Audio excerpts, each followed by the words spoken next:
નમસ્કાર મિત્રો, મારી જે ઘેડની વેદનાને ઉજાગર કરવા માટેની જે પદયાત્રા છે એ આજે 11મા દિવસે પાદરડી ગામે પહોંચી છે।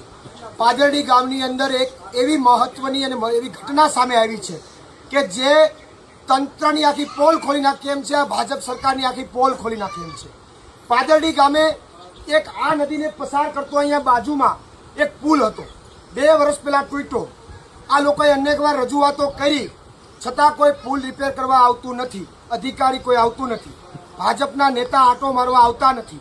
2 વર્ષના અંતે ત્યાં કોઈ રિપેર કરવા ન આવ્યું એટલે અહીંના સ્થાનિક ખેડૂતોએ આ નદીને પસાર કરવા માટે મજબૂરીમાં આ રીતે ઝાડમાં આ રીતે દોરડાઓ બાંધી અને આ રીતે ટાયર મારફત, જેમ બાપા જે છે એમ ટાયર મારફત આ નદીથી પેલી બાજુ પસાર કરે છે, નદી પસાર કરે છે। આ રીતે જીવના જોખમે ક્યાં ટાયર તૂટી જાય, આ દોરડું તૂટી જાય કે કાંઈ પણ થાય તો એ સીધે સીધા નદીમાં ખાબકી જાય।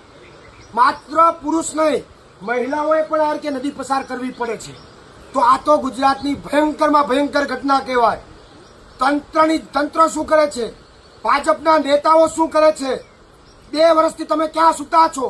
તમને તમામને એક ચેતવણી આપું છું, તાત્કાલિક આ ગુજરાતની પરિસ્થિતિ, વાસ્તવિક પરિસ્થિતિ ગુજરાતની આ છે। ગુજરાતની લોકો એવા હાથમાં જગાડવાની જરૂર છે અને તંત્રના અધિકારીઓને કહું છું, ભાજપના નેતાઓને કહું છું, તાત્કાલિક આમાં પુલમાં કામ થવું જોઈએ, અન્યથા તમારી ઓફિસમાં પ્રવીણ રામ મોરે મારવા માટે આવશે, તૈયારી રાખજો।